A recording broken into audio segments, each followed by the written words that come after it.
The Houston city traffic was thick that afternoon, but it couldn't dampen my spirits. The air conditioning in my white Cadillac Escalade blasted cold air, a stark contrast to the humid heat outside. I'm Ava, 32 years old, and I was feeling beautiful today. I glanced at my reflection in the rearview mirror. Natural yet elegant makeup. My hair was teased slightly for volume, and the navy blue sheath dress fit my body perfectly. Today was my high school reunion, class of 2012. It had been a long time since I'd seen my old friends. I felt like showing off my success. Just a little. Not out of arrogance, just as a statement. I used to be the quiet girl who sat in the corner of the class. Now, I'm the owner of 3 rather successful shipping and logistics warehouses on the outskirts of Houston. Ryan, my husband, had said goodbye this morning, telling me he was flying to Austin. He claimed he had to look at a tech startup a friend was thinking of investing in. "Babe, I'll probably be back tomorrow morning. Be careful at home. If you want to go to the reunion, go ahead. Just don't be out too late," he'd said that morning, kissing my forehead. So sweet. Just as my car was passing the 610 Loop interchange, my phone, connected to the car's Bluetooth, chimed with an incoming message notification from the Class of 12 reunion group text. The organizer, Mike. "Guys, I am so sorry. Bad news. The roof of the steakhouse we booked had an electrical short, and there was a small fire in the kitchen just now. The fire department is on the scene. Tonight's event is canceled. It's postponed until further notice. Don't anyone go to the location. It's dangerous." I slammed on the brakes. The car behind me laid on its horn. "Seriously, Mike? You've got to be kidding me," I grumbled in frustration. I had gotten all dressed up, booked a salon appointment this morning, and now it was canceled. I pulled the car over for a moment, reading the string of disappointed messages from friends in the group. My enthusiasm deflated like a flat tire. I didn't feel like going out by myself. Dressed this extravagantly, people would think I was some lunatic who'd just won the lottery. Well, that's that. "Time to turn back," I muttered. I turned the steering wheel, maneuvering the big SUV back towards my neighborhood in an exclusive, gated community. A quiet, beautiful area. The house I bought with my own sweat 2 years ago. Ryan wasn't home. The housekeeper was visiting her sick mother back in her hometown. That meant I could lounge on the sofa and binge-watch my favorite shows to my heart's content without anyone bothering me, or so I thought. Half an hour later, I arrived at the entrance to my community. The security guard, Frank, gave me a respectful nod. "Mrs. Ava, back already? I thought you were going to a reunion," Frank asked politely as he opened the automatic gate. "It got canceled, Frank. The restaurant had a fire. What a day." "Huh?" I replied, rolling down my window. "Wow, that's tough luck, ma'am." "Oh, by the way, ma'am." Frank seemed like he wanted to say something but was hesitant. "What is it, Frank?" "Nothing, ma'am. It's just, I saw Mr. Ryan's car come back in. He said he forgot some files, but he's been in there a long time and hasn't come back out. Maybe Mr. Ryan's trip to Austin got canceled too?" My eyebrows shot up. Ryan was home. "Oh, maybe, Frank. He's probably tired from the drive. Thanks for letting me know." I drove the car slowly into my block, which was at the end of a cul-de-sac. Upon arriving at my tall, matte black gate, I noticed something strange. The gate wasn't closed properly. There was a small gap. The bolt wasn't fully slid into its ground lock. Ryan could be careless, but when it came to home security, he was usually paranoid. Why would he leave the gate open? And one more thing. In the carport, next to Ryan's black Toyota Highlander, for which I also paid the monthly installments, was a small, pink Vespa scooter. A cream-colored helmet hung from its mirror. Whose scooter was this? If it were a business associate, they'd usually drive a car. If it were family, I would have been notified. I started to get a bad feeling. Not sadness, but a sense of alertness. Like when I review financial reports at the warehouse and find a suspicious discrepancy. My business instincts flared. Something was wrong with my assets. I didn't park my car in front of the gate. I parked it further away, in front of the community's lush public park, about 50 yards from the house. I got out of the car, took off my high heels, and carried them. I walked barefoot on the smooth pavement of the residential block, sneaking. I slipped through the unlocked gap in the gate, The front yard was quiet. The main door was shut tight, but my ears caught another sound. A sound coming from the side of the house. My house has an open space design in the back. There's a path next to the garage that leads directly to the private pool area in the backyard. Usually, that path is blocked by a wrought iron gate, but today, that gate was also slightly ajar. So careless, Ryan. What if a burglar got in? I tiptoed along the path lined with ornamental bamboo. The closer I got to the back, the clearer the sounds became. The sound of low-volume remix music playing from a Bluetooth speaker and the splashing of water, interspersed with laughter. A man's and a woman's laughter. "Oh, Ryan, you're naughty. Ah, don't splash me. My makeup will run," the woman's voice whined, artificially high-pitched and coy. "Let it. I want to see your real beauty. Come here, sweetheart." That was Ryan's voice. My husband's voice. The voice of the man who, just this morning, said he was going to Austin to check on a tech startup. Tech startup. My foot. Turns out, he was checking on another woman in my swimming pool. My blood boiled. But I'm not the type of woman to run in screaming and crying. "How could you, honey?" That's a waste of energy. It's cliché. I took a deep breath, calming my racing heart. I pressed myself against the wall, hiding behind a large, expensive monstera plant in a pot. I peeked. The scene before me was an assault on the eyes. The 4x8-meter pool, with its crystal-clear blue water, was now tainted. Ryan was in the middle of the pool, shirtless, wearing only boxer shorts. He was holding a woman. I squinted to see her better. Her hair was bleached corn blonde. Her skin was pale from chemical treatments. Not natural. She was wearing a cheap, flashy red two-piece bikini. The cut was sloppy. The fabric looked thin. Her face was familiar. Oh my God, it was Jessica, a former intern from my shipping company 6 months ago. The girl I fired for making the same data entry mistake 3 times in a row and for frequently being caught on FaceTime with her boyfriend during work hours. Turns out, that boyfriend was my husband. "Honey, what if your wife comes home?" Jessica asked, wrapping her arms around Ryan's neck. Ryan laughed dismissively. "Relax. When Ava goes to a reunion, she can be out until midnight. She's obsessed with her image. She'll be too busy showing off her designer bags to her friends. She won't even think about coming home early." "Ooh, that's so mean, but I like it," Jessica giggled, then kissed Ryan's cheek. My hand, holding my high heels, clenched tightly. I wanted to hurl one of these shoes right at Ryan's forehead and puncture it. How dare he insult me in the house I bought, in the pool I fill with water, while holding a woman whose salary I used to pay. "Besides," Ryan continued arrogantly, "this house is going to be in my name soon anyway. I'm convincing her to transfer the deed so I can use it as collateral for a business loan. Once that's approved, we can go on vacation to Hawaii." I nearly choked on my own saliva. Transfer the deed. Business loan. Oh, Ryan, you're not just a traitor. You're also a greedy con artist.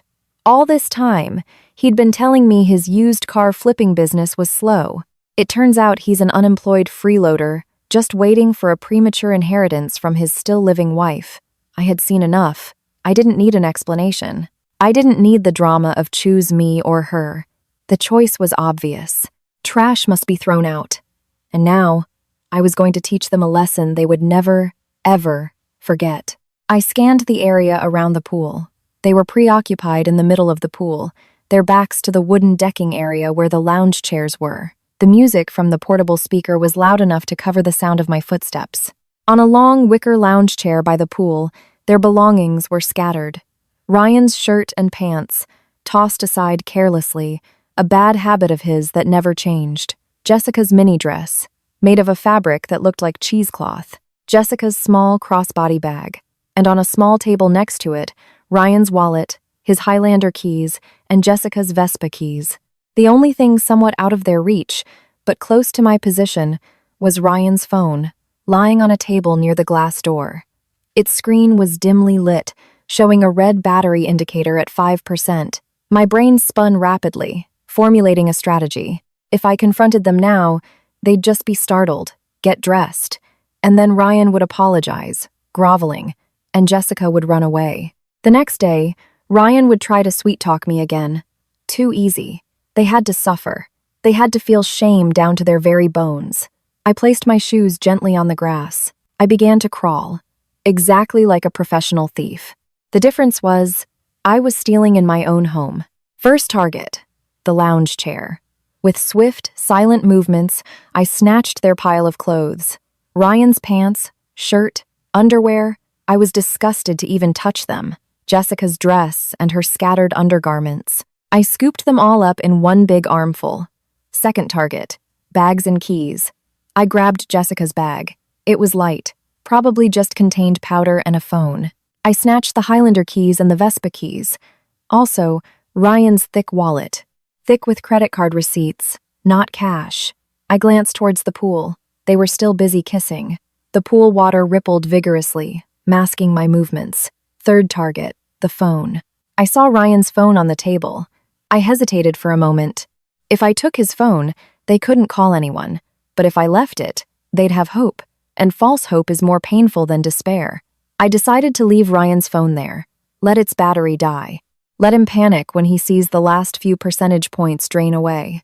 I retreated slowly, systematically, carrying all their coverings. Now, Ryan and Jessica were practically naked. They didn't have a single thread of clothing to change into by the pool. I had even taken the towels from the drying rack in the back before I came here. All they had were a flimsy bikini and wet boxer shorts. I managed to get back into the living room through the side door without being detected. My breath was a little ragged from the adrenaline. In my hands, I held a pile of clothes that smelled of sweat and cheap perfume. I immediately threw them all into the washing machine in the laundry room near the kitchen and locked the door. I'd burn them or throw them in the trash later. Now for the lockdown phase. My house was designed with high security. Access from the pool to the main house was through a single, large, sliding glass door made of thick, tempered glass. That door used a double locking system, a manual lock and a digital smart lock. I approached the glass door from inside. I could see Ryan and Jessica's backs in the pool. The sky was starting to darken. It would rain soon. When it gets cloudy in Houston, the rain is no joke. Carefully, I turned the manual lock on the glass door. Click. Then, I activated the digital child lock from the wall panel. This was a feature that prevented the door from being opened from the outside, even with the PIN code. It could only be unlocked via the admin app on my phone or with an admin's fingerprint. My finger. Done. Their access to the house was completely cut off. Their access out through the side gate was also impossible. The side wall of my house is 10 feet high, covered in slick stone, and topped with barbed wire. Ryan himself had that wire installed, saying it was to keep burglars out, hoist by his own petard. The only way out was through this glass door, or by flying into the sky. I stood for a moment behind the thin curtains of the living room, watching them one last time before I left. Ryan lifted Jessica, laughing loudly, as if the world belonged to them. He didn't know I had just pulled that world out from under his feet. "Laugh all you want, honey," I whispered coldly. "Soon you'll be crying tears of blood." I didn't want to be in the house when they realized. I didn't want to hear them banging on the door or their pathetic screams. It would ruin my mood. I walked to the front main door. I opened the smart home app on my phone. I cut the power to the backyard garden lights and the pool lights. Click. On my phone screen, the status read, "Backyard lights, off." When the sun set in about half an hour, that backyard area would be pitch black, dark, cold, and the garden mosquitoes would begin their feast. I also shut off the water supply to the outdoor shower near the pool. So, even if they wanted to rinse off, the water would be ice cold. I went out the front door, double-locked it, and then set the home security alarm to stay mode. This mode would sound a loud siren if any glass was broken or a door was forced open. I walked towards my Escalade parked near the park. Before that, I stopped by Jessica's Vespa. I pried open the seat, took her registration so she couldn't ride off even if she had a spare key. Then, I let the air out of both tires with the tip of my key. Pssh! The sound of the air escaping was music to my ears. I got into my car, started the engine, and put on I Will Survive. My destination now was the JW Marriott. I was going to check into a deluxe room, order room service, eat a gourmet cheese and fruit platter, and monitor the trapped rats via the CCTV connected to my iPad. Enjoy your long weekend, Ryan and Jessica. The Houston sky rumbled, lightning flashed, and rain began to fall in soft drizzles, carrying a bone-chilling cold. I smiled with satisfaction, stepped on the gas, and left that house of horrors for my own personal heaven. The Houston sky, which had been gray that afternoon, was now a deep, inky black. A strong wind began to blow, shaking the leaves of the mango tree in my backyard. Dry leaves fell onto the surface of the swimming pool, ruining the romantic atmosphere my husband and his mistress were trying to create. In the water, Ryan started to shiver. "Honey, let's get out. It's cold. Looks like a storm's coming," Ryan suggested, wiping his wet face. Jessica nodded. Her lips, coated in waterproof lipstick, were now turning blue from the cold. "Yeah, babe. I'm hungry too. We can order from DoorDash later." "Anything for my princess," Ryan said cheesily. Ryan got out of the pool first. Water dripped from his body, clad only in tight boxer shorts. He walked towards the long wicker lounge chair by the pool, where they had left their things. He intended to grab a towel for Jessica, but he stopped in his tracks. "Huh?" Ryan looked left and right. He scratched his head, which wasn't itchy. "What's wrong, babe?" Jessica asked, still shivering at the edge of the pool, hugging herself. "Where are the towels? Why aren't they here?" Ryan mumbled, confused. "They're right there, babe." "I put them on the chair with my bag," Jessica replied. Ryan started to panic.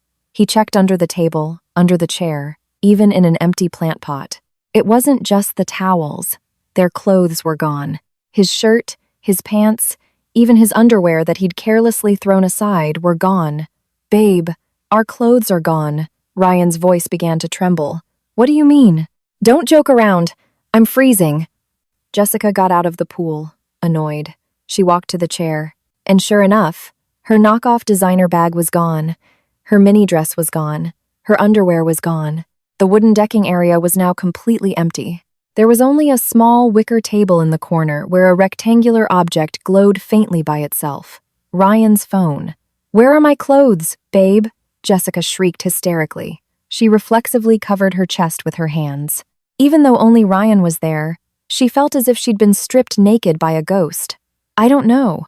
I swear they were right here." Ryan was utterly bewildered. "They couldn't have blown away. Your bag was heavy." "There's no way the bag blew away too." The wind blew harder, its chill piercing their wet skin. Ryan realized something was seriously wrong. His first thought wasn't Ava, but a thief. "Maybe a burglar got in through the side gate," Ryan whispered, his face pale. "Let's get inside, quick. It's dangerous." They both ran frantically towards the sliding glass door that connected the pool area to the living room. Ryan grabbed the door handle. He pulled it hard. Creak. Clank. The door didn't budge. "It's locked. Hurry up and open it," Lara screamed, now trembling violently. "Hold on. It must be jammed." Ryan tried again. He jiggled the handle left and right. He shoved it with his shoulder. Nothing. The door was locked as tight as a vault. Why is it locked? Ryan pressed his face against the dark glass. He tried to peek inside. Pitch black. The living room lights were off. The kitchen lights were off. Usually, the living room lights came on automatically with a timer in the evening, but it was 6:30 p.m. now. The house was as dark as a haunted house. The power's out. "Looks like the electricity is down," Ryan said, trying to think positively, though his heart was pounding. "So where's the key? Do you have a spare?" Jessica asked. Ryan felt the pockets of his boxer shorts. Empty. Of course, they were empty. "The house key is in my pants, and my pants are gone." Ryan swallowed hard. A sense of horror began to creep up his spine. They were trapped outside without clothes, without keys, in a pitch-black house. "Try the side, through the garage," Jessica yelled. They ran to the side path of the house, the path leading to the front garage. They reached the end of the path, where the wrought iron gate separating the side yard from the garage was locked. A large padlock was neatly fastened to it. Ryan shook the iron gate. It rattled loudly, but it was useless. The gate was solid. Damn it! Who padlocked this? Ryan kicked the iron gate until his toes hurt. Ryan looked up at the side wall. It was 10 feet high. At the top, there was coiled barbed wire, razor wire that was incredibly sharp. Ryan himself had ordered the workmen to install that wire because he was paranoid about robbers. "We can't climb it, babe. That wire," Jessica whimpered. They were trapped in a concrete box. A high wall behind them, a locked glass door in front, a padlocked iron gate to the side. They were like mice caught in a glue trap.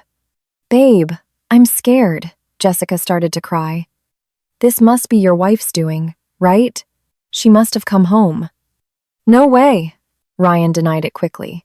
"Ava is at her reunion. When she's at an event, she loses all track of time. Besides, if she came home, her car would be in the garage. When we got here, the garage was empty, right? It was just my car and your scooter." Ryan tried to peek through the gap in the side gate towards the garage. It was dark, but he could faintly see his Highlander was still there. Jessica's scooter was still there. Ava's Escalade was not. See? Ava's car isn't there. She's not home yet. This has to be some random thief or a prank by the neighbor's housekeeper. Ryan tried to deny reality. He was too afraid to imagine that Ava knew, because if Ava knew, his life of luxury was over. They returned to the pool area because the side alley was too dark and creepy. At least by the pool, there was a little bit of light reflected from the streetlights outside the complex. Ryan's eyes fell on the only object left, his phone. He snatched the phone from the wicker table. The screen lit up. Low battery. 4%. "Oh, I'm dead. The battery is at 4%, Ryan lamented. "Call someone. Call the police or call your wife and ask where the spare key is," Jessica urged. Ryan thought quickly. Call the police? Impossible. The police would show up, see them half naked like this, and it would turn into an indecency case. It could go viral all over Houston. Call Ava? That was the most logical but also the most terrifying option. "I'll call Ava first. Maybe she keeps a spare key in a flower pot or something," Ryan said, his fingers trembling. He pressed the contact name, "My dearest wife," a name he saved to make himself look like a devoted husband. Ring, ring. The call connected. Ryan's heart pounded in rhythm with the ringing tone. Ring, ring. No answer. "She's not picking up, babe. It must be loud at the reunion," Ryan said in frustration. The battery dropped to 3%. 5 miles away, in room 808 of the JW Marriott Houston, cold AC, a soft bed, the fragrant scent of lavender room spray mixed with a tempting, sharp aroma, a gourmet cheese platter. I sat leaning against the headboard of the king-sized bed, wearing a thick, comfortable hotel bathrobe. On my lap was a brightly lit iPad Pro. On the bedside table was a box containing a premium selection of cheeses and fruits, just delivered by Uber Eats. I picked up a wedge of creamy, aged brie. I took a bite. Rich, savory, with a slight tang at the end. Perfect. My eyes were glued to the iPad screen. My home's CCTV app displayed 4 video feeds. Camera 1, garage, dark. Camera 2, living room, dark. Camera 3, kitchen, dark. Camera 4, pool. Night vision infrared mode activated. Camera 4 was where the show was happening. Thanks to the infrared night vision technology, I could see 2 white heat signatures pacing back and forth by the pool like broken irons. They looked pathetic. Jessica was huddled on a chair, hugging her knees. Ryan was walking back and forth, holding his head, then pointing at the glass door. My phone, lying on the bed, vibrated. The screen lit up, displaying a smirking photo of Ryan. Incoming call. My husband, Ryan. I stared at the screen while chewing my cheese. Should I answer? Should I not? I mused playfully. I let it ring until it went to voicemail. Let him panic. Let his tiny brain work hard to come up with a story. I wanted to see how good he was at lying under pressure. Ryan didn't give up. He called again. And again. On the iPad screen, I saw him press the phone to his ear, then look at the screen in frustration, then press it to his ear again. He paced around, looking for a signal. The signal there was perfectly fine. What was missing was any signal of affection from my heart for him. 1 call, 5 calls, 10 calls. I finished a second piece of cheese. You're persistent, aren't you, honey? If you applied this persistence to finding a job, you'd be a director by now. I sneered at the screen. I glanced at the notifications on my phone. 6 missed calls from my husband. 26. A nice number. Same as the date he gets paid. Oh, wait. He doesn't get paid. It's the date he asks for his monthly allowance from me. Ryan's battery must be critical by now. Maybe 1% or 2% left. Suddenly, a new notification came in. Not a phone call, but a voice note on WhatsApp. Ryan had finally given up calling and opted to send a message before his phone died completely. I opened WhatsApp. There was 1:15-second voice note from Ryan. I pressed play, turning up the volume on my iPad so his voice would fill the luxurious hotel room. Ryan's voice was panicked, out of breath, with the sound of strong wind in the background. "Honey, where are you? Please pick up. Our house is being robbed. Honey, I swear. I was swimming in the back, and suddenly all my clothes were stolen. The door to the house is locked. It's jammed. The power's out. I'm trapped outside with no clothes. Please come home now, honey. I'm scared the robber is still here." I burst out laughing. Laughed so hard my stomach hurt. Incredible. Even when cornered, freezing, and half naked, he still had the nerve to lie. "A robbery," he said. "What kind of polite robber only takes clothes and a wallet but leaves an expensive phone on the table? What kind of robber locks a gate from the inside? Did he think I was stupid? Did he think I was some naive wife who would panic at the word robber and rush home to save her prince? Pathetic cardboard man." I typed a short reply. No need for a long explanation. Just one sentence that would make his heart stop.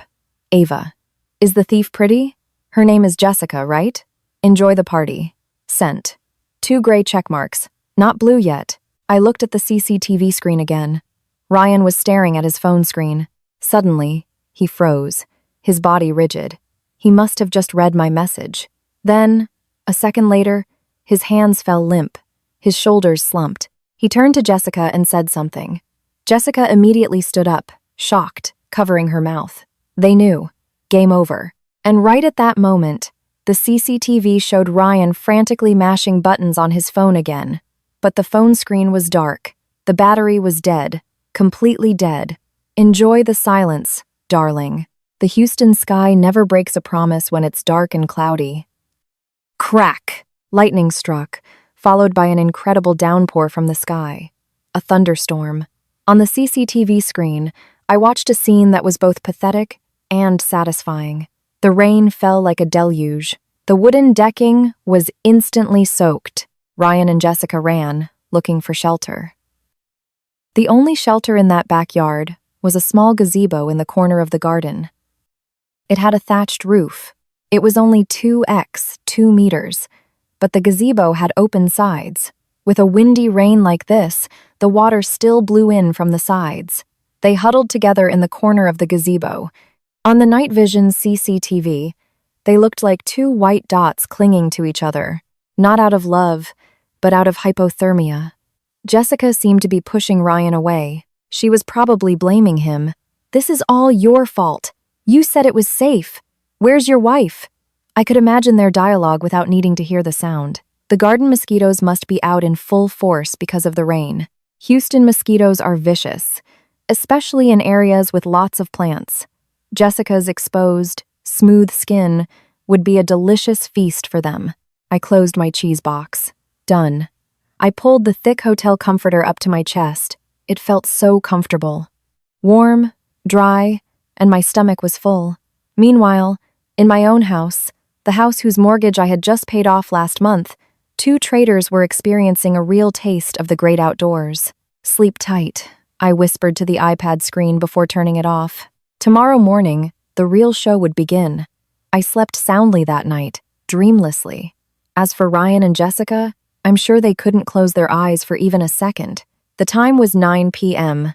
The earlier thunderstorm had subsided, leaving a fine drizzle that made the Houston night air feel even more damp and bone-chilling. On my crystal-clear iPad screen, I saw those 2 pathetic creatures still holding out in the gazebo.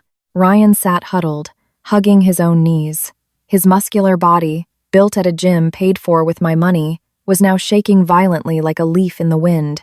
His lips were pale. Jessica was in worse shape. She no longer cared about her pretty image. She had wrapped her body in a tacky, floral-patterned plastic tablecloth from the gazebo table. Her makeup was streaked, and her blonde hair was plastered to her head like a wet mop. They weren't just cold, they were starving. They probably last ate at lunchtime. Swimming burns calories, and shivering from the cold burns even more. Their stomachs must have been cramping with hunger. Ryan seemed to get up. He staggered towards the glass door again. He picked up a heavy iron garden chair. "Don't you dare, Ryan," I muttered, munching on a grape. Ryan swung the chair, intending to smash the glass. Bang! A loud impact was heard, but the glass didn't break. The chair bounced back. Ryan fell to the ground, clutching his tingling hand. Poor Ryan. He forgot. That glass was 12 millimeters thick tempered glass installed by an expensive contractor. It was designed to be burglar-proof and hurricane-proof. It would take more than a garden chair and the strength of a starving man to break it. Jessica was visibly crying again. She was pounding on Ryan's back, blaming him for the situation. Ryan just sat there, staring blankly into the dark house. Inside, there was a refrigerator full of food, warm blankets, and dry clothes, but they might as well have been on another planet. Suddenly, my phone vibrated. A notification from the Class of 12 reunion group text. The group had been buzzing since this afternoon. My friends, whose reunion plans were ruined, were still complaining. They had dressed up, were already out, but didn't know where to go since the venue was a bust. Chloe, the gossip queen. So what's the plan, people? Are we just going home? I bought a new dress for this. Such a waste to just go home. Mike, the organizer. What can we do, Chloe? Everywhere else is packed on a Saturday night. Olivia, seriously disappointed. I was really looking forward to a good steak tonight. A wicked idea sparked in my mind. A sly smile spread across my face. Why not kill two birds with one stone? Ryan and Jessica needed a warm audience. They needed spectators. My friends needed a place to hang out. I have a spacious place. My house has an open floor plan. The pool is aesthetically pleasing when it's not infested with two pests. And most importantly, I could control the access from here. I started typing in the group. Ava, hey guys, sorry, just now saw this, bad reception earlier. Instead of everyone being confused about where to go, why don't you all just come to my place? Ryan's out of town, the house is empty. I'll provide a BBQ party. The group chat exploded. Chloe, seriously, Ava? You're a lifesaver. Your place in the suburbs, right? The one with the pool? Ava, yep, that's the one. Come on over, everyone. Finish off the meat in my freezer. But sorry, I'm still stuck in traffic on the way back. Might be another hour before I get there. You guys go on in ahead. Mike, but how do we get in? We're not going to jump the fence, are we? Ava, relax. The side gate that leads to the pool has a smart lock. I'll unlock it for you guys from here. Just go straight to the back, turn on the garden lights, and get the party started. Make yourselves at home. Olivia, you're the best, boss lady. On our way. Chloe, let's go. I'm bringing wine. I hit send. Get ready, Ryan. Your VIP guests are on their way. Back to the CCTV screen. Ryan seemed to be pacing anxiously. His phone, which had died earlier, he seemed to have managed to turn on for a moment. Probably the last dregs of its battery power. He must have read my last message. Is the thief pretty? Her name is Jessica, right? Ryan's face on the CCTV looked like someone who had just seen a ghost. He knew that I knew. He knew this wasn't a robbery, but a punishment. He tried to talk to Jessica. Jessica looked hysterical, pulling at her own hair. This is all your fault, babe, Lara screamed. I could read her lips. Your wife is a psychopath. She wants to kill us slowly. Ryan tried to hug Jessica to calm her down, but she shoved him away roughly. An affair is all fun and games when it's secret and the perks are flowing. But once the perks are cut off and the pressure mounts, that love fades faster than Jessica's makeup in a kiddie pool. They didn't realize the real danger wasn't coming from inside the house, but from the front gate. About 20 minutes later, another notification came in. Mike, Ava, we're at the front gate. A whole caravan of us. 4 cars.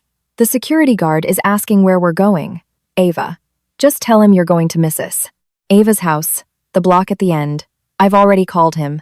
I quickly called the security post. Hello, Frank. Some friends of mine are coming over. For a BBQ. Just let them in. Yes, ma'am.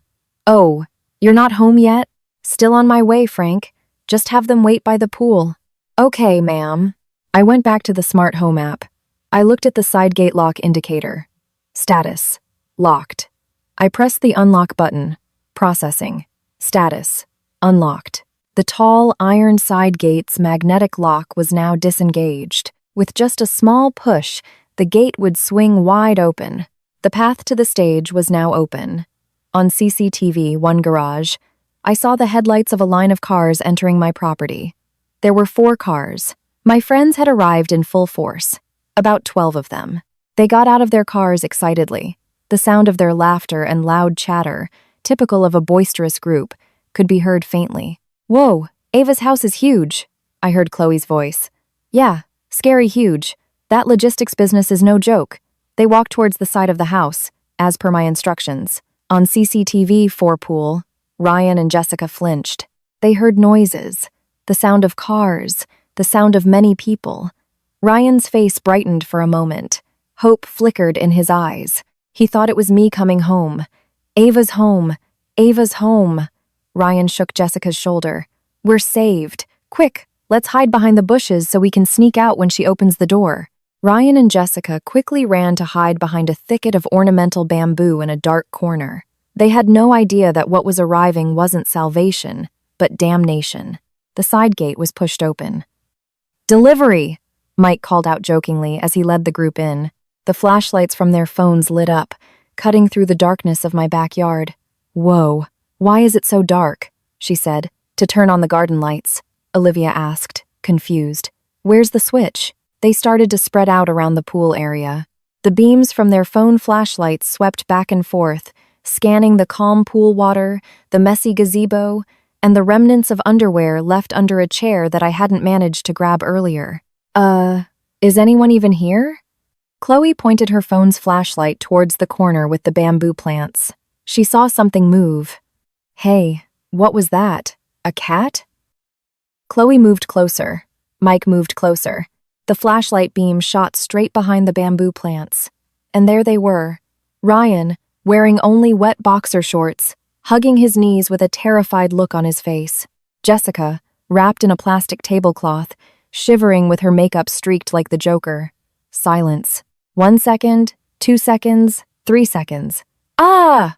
Chloe screamed, startled.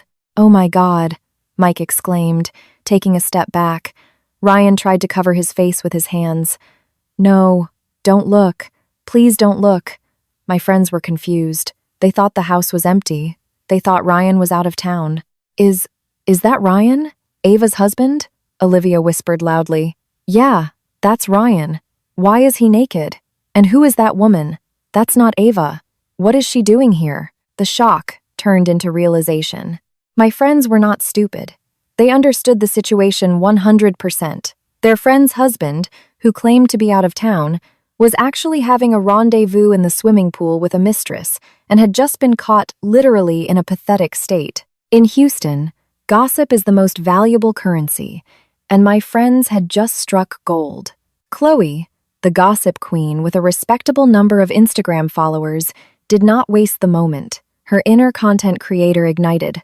Go live on Instagram, Chloe yelled to Olivia. They both turned on their phone cameras. The bright flash illuminated the scene, shining on Ryan and Jessica like A-list celebrities on the red carpet. Except this was a wet grass carpet. Guys, you are not going to believe what we just found. Chloe began speaking into her phone in the style of an infotainment reporter. We were supposed to have a reunion at our girl Ava's house, and instead, we found her husband having his own reunion with another girl in the bushes. With no clothes on, guys. I swear this is insane, Jessica screamed hysterically. Turn off the camera. Turn it off. I'll sue you. She tried to run, but her feet got tangled in the tablecloth she was wearing. She fell face first onto the muddy grass, a very ungraceful sight. Ryan tried to stand up, attempting to look dignified despite wearing only underwear. Mike, please, Mike. You all misunderstand. This isn't what it looks like, Ryan pleaded with Mike. Mike, who Ryan had once scammed in a used car deal, just folded his arms and smiled cynically. Misunderstand what, Ryan? You told Ava you were in Austin. She told us you were out of town. Turns out you're here playing horsey with some random girl and using your wife's facilities, no less. Mike, please, just give me some clothes. I'm freezing. Don't humiliate me like this, Ryan begged. You're the one who brought the humiliation on yourself, Olivia retorted sharply, still recording. Where's Ava? Don't tell me you did something to her so you could bring this girl in. No, Ava's safe, I swear. I watched everything from my iPad. It was more entertaining than any reality TV show. I saw the viewer count on Chloe's Instagram live skyrocket. Comments from netizens, most of whom were our acquaintances, started pouring in. Isn't that Ryan? Ava's husband? Oh my God. Who's the mistress? She looks rough after getting rained on. He deserves it. Serves him right for living off his wife. Spill the location, girl. I want to come throw something at them. Ryan and Jessica were utterly destroyed. They couldn't run anywhere. The house door was locked. The side gate was blocked by my friends, who stood there like a blockade, holding their cameras. They had become a circus spectacle, a toothless lion and a wet clown. I felt it was enough. The entertainment had reached its peak. Now it was time for the queen to return and close the show. I turned off the iPad, finished the last of my cheese, and rose from the plush hotel bed. Okay, time to take out the trash. I changed my clothes, putting on a clean, white power blazer and matching trousers. I tied my hair in a high ponytail. I applied a bold red lipstick. I went down to the hotel lobby and got into my Escalade. The rain had completely stopped. The night air felt fresh. I drove back home with a very light heart. In the trunk of my car was a large, empty suitcase I had bought at the mall earlier that afternoon before heading to the hotel. That suitcase would come in handy very soon. Wait for me, Ryan. The finale is about to begin. A little after 11 p.m., my white Escalade glided gracefully into the driveway. The car's headlights swept across the crowd of my still excited friends in the side yard. The moment they saw my car arrive, the atmosphere suddenly went quiet. Chloe lowered her phone. Mike signaled to the others to move aside. They were like commoners welcoming the return of their queen from exile. I parked the car calmly in the garage. I turned off the engine. I got out of the car, carrying a large, empty suitcase I had just bought. It was a cheap, generic brand on sale at the supermarket, not my expensive Rimowa luggage. A perfect match for Ryan. I walked towards the main door of the house. The sound of my stiletto heels clicked against the marble terrace. Click, clack, click. The death knell of our marriage. I placed my index finger on the smart lock panel of the main door. Door unlocked. Welcome home, Ava. I stepped into the cool, fragrant house, scented with lemongrass aromatherapy, a stark contrast to the smell of sweat, chlorine, and dampness outside. I turned on all the lights in the living room. Click. The room was instantly flooded with bright light. I walked towards the sliding glass door that separated heaven, my house, and hell, the pool area. Behind that glass, a dozen faces stared at me. My friends looked on with curiosity. Ryan and Jessica looked on with desperate hope. I stood behind the glass for a full minute, just standing, staring at Ryan, shivering in his wet boxers and Jessica clutching the plastic tablecloth. Ryan pressed his palm against the glass. His mouth moved, mouthing my name. Ava, open up. Please. Slowly, I deactivated the digital child lock from the wall panel. Then, I slid the glass door open. Swoosh. The humid air and the fishy smell of the pool immediately rushed in, clashing with the cold, conditioned air. Ava, honey. Ryan immediately rushed forward, trying to enter. Stop. Right there, I said flatly. My voice wasn't loud, but its firmness was more commanding than a shout. Ryan froze in his tracks, right at the line between the wooden decking and the marble floor. He didn't dare step on my expensive marble with his wet, dirty feet. Babe, listen to me first. This is all a misunderstanding. Your friends are crazy. They're slandering me. Ryan tried to defend himself, but his voice trembled from the cold and shame. Slander? I smiled wryly. Is being naked together in another man's wife's pool slander? Or is it a fact? I was saving her. She was drowning. Ryan's excuse became more absurd. Behind him, my friends stifled their laughter. Drowning while kissing, Ryan? Is that some new style of CPR? Chloe quipped caustically. Enough. No more drama. I'm tired. I cut him off. I reached into my work bag and pulled out 2 items that had been missing since that afternoon: Ryan's leather wallet and Jessica's small purse. Ryan's eyes widened. My wallet. So it was you who took it? Yes.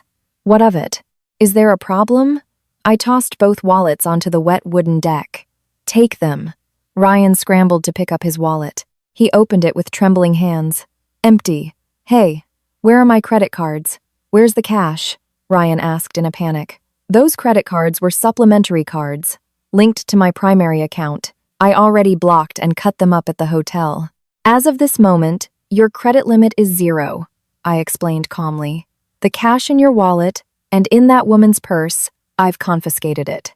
Consider it a rental fee for the pool and a cleaning service fee to drain the water that's been contaminated by your filth. Jessica let out a small shriek. That's my rent money, ma'am! Give it back! Rent money? I looked at Jessica with disgust from head to toe. Ask Ryan for it. Isn't he your sugar daddy? Oh, I forgot. Your daddy went bankrupt tonight. Ryan looked like he had just had a minor stroke. His face was blank. Those credit cards were his lifeline. Without them, he couldn't maintain his lifestyle, treat his friends, or even fill up his Highlander with gas. Ava, how could you be so cruel? He whispered. Crueler than a husband who brings his mistress to his wife's house while his wife is out working? I kicked the empty suitcase I had brought towards Ryan. Go inside. Pack your things. Now, I'm giving you 10 minutes. If you take any longer, I will burn all the designer clothes I bought for you. Ryan was stunned. What do you mean? Are you kicking me out? Obviously. Did you think I was going to sleep next to a man who's been used by someone else? But this is our house, babe. Correction. This is my house. The title deed is in the name of Ava Andriani. You just happened to marry into it. I didn't change my name. We have separate assets. Did you forget you signed a prenup? You were so desperate to marry me you didn't even read it. Checkmate. Ryan had forgotten that I am a businesswoman. Before we got married, my father had forced Ryan to sign an agreement to keep our assets separate. Ryan had readily agreed at the time, thinking he could slowly coax me into changing it. It turned out to be his own undoing. Hurry up and pack, I barked. Ryan ran into the bedroom, still in his wet boxers. I let him dirty the floor. It could be mopped later. He came out 5 minutes later, dragging the suitcase filled with a few of his belongings. He was crying. Real crocodile tears. Babe, please, babe. It's Saturday night. Where am I supposed to go? My wallet is empty. My phone is dead. I didn't care. I pointed to the side gate. Get out. Now it was Jessica's turn. She was still standing in the corner, trembling, covered by the tablecloth. Ma'am, can I please have some clothes? She squeaked softly. I can't go out like this. Please, ma'am. As one woman to another. One woman to another? I laughed cynically. When you were sleeping with my husband, did you think about one woman to another? No, you didn't, did you? But I wasn't so cruel as to let someone walk out naked onto the street. I could be sued for a human rights violation. I walked to the laundry room. I took something from the rag basket. An old, tattered t-shirt, torn under the armpits and riddled with holes from bleach stains. It was what my housekeeper usually used to wipe the floors or clean the windows. It smelled musty. I threw the ragged shirt at Jessica's face. Here, wear this. Jessica held the cloth with disgust. This is a rag, ma'am. It matches your level. Trash. Either wear it or get out naked. Your choice. Chloe and my other friends cheered. Wear it! Wear it! Wear it! With tears streaming down her face, Jessica was forced to put on the ragged shirt. She looked utterly pathetic. Her expensive mini dress, paid for by Ryan, was already in my washing machine. I was planning to turn it into a new doormat. Okay, the show is over, I said to my friends. Guys, thanks for coming. Finish all the food, but please, do me a favor. Escort these 2 pests out of the complex. I took out my phone and called the security post again. Frank, please come to my house now. Bring a friend. There are strangers on my property without permission, engaging in indecent acts. Please have them removed from the complex. A short while later, Frank and 2 other patrol guards arrived on a golf cart. Their faces were stern. In this community, the rules about indecent behavior were very strict. "Whoa, Mr. Ryan, what are you doing like this?" Frank asked, shocked to see Ryan in just his boxers, dragging a suitcase, and Jessica in a holey t-shirt. "Just take them away, Frank." "I don't know them anymore," I said from the doorway. "Yes, ma'am." Frank grabbed Ryan's arm. "Let's go, sir. Don't cause a scene here. It's embarrassing for the neighbors." Ryan tried to resist. "Let go. This is my house. Ava, you're disrespecting your husband." "What husband? The husband who cheats in the swimming pool isn't recognized here," Chloe shouted in my defense. Ryan and Jessica were finally escorted away by the security guards, forced to walk out of my block towards the main gate of the complex, a kilometer away. My friends followed them from behind, recording everything. The walk of shame. The video of Ryan dragging a suitcase while crying and Jessica in a ragged t-shirt walking on the wet pavement went viral on the community's resident WhatsApp group that night. I closed the sliding glass door and locked it again. Silence. My house was peaceful again. There was only the soft hum of the air conditioner. I sat down on my Italian leather sofa, tired but satisfied. It felt like I had just removed a malignant tumor that had been eating away at my body for a long time. It hurt a little, but the relief was immense. Sunday morning, the Houston sun shone brightly, as if celebrating my freedom. I sat on a lounge chair by the pool. The pool water was being completely drained by a crew I had called first thing in the morning. I wanted to replace the water, maybe even replace the tiles. I was disgusted by the thought of them in it. On the table in front of me was a plate of shrimp and grits, complete with andouille sausage, a poached egg, and a biscuit. A steaming mug of sweet tea sat next to it. "This is the best breakfast," I mumbled, taking a bite. My phone rang. An unknown number. It was probably Ryan, borrowing someone's phone. I answered it and put it on speaker. "Babe, it's me." Ryan's voice was hoarse, pathetic. "I slept at a bus station last night. I'm so hungry, babe." Jessica just left me as soon as we got outside the gate. "Please come pick me up, babe." I sipped my sweet tea. "Hello, who is this?" I asked, feigning ignorance. "It's Ryan, your husband." "Oh, ex-husband, you mean. My lawyer, Mr. Adler, not the famous one, but just as aggressive, will be at your parents' house this afternoon. He's bringing the divorce papers." "Babe, don't do this. I made a mistake. What about our marital assets? I contributed to maintaining the house all this time." Ryan was starting to play the victim. I laughed. "Contributed what? Contributed to the electricity bill? Contributed to ruining the view?" "Listen here, Ryan. This house is in my name. The cars are in my name. The savings accounts are in my name. You should be grateful you're leaving with just your body and some old clothes. Don't make me countersue you for the cost of your food for the last 3 years. Ava, that's enough. My grits are getting cold. Bye." I hung up the phone and blocked the number. I looked up at the blue sky. Sparrows were chirping in the mango tree. The life of a rich, single woman was turning out to be far more beautiful than having a deadbeat husband who didn't know his place. I continued eating my breakfast. The spice was just right, the flavors perfect, just like my life, starting today.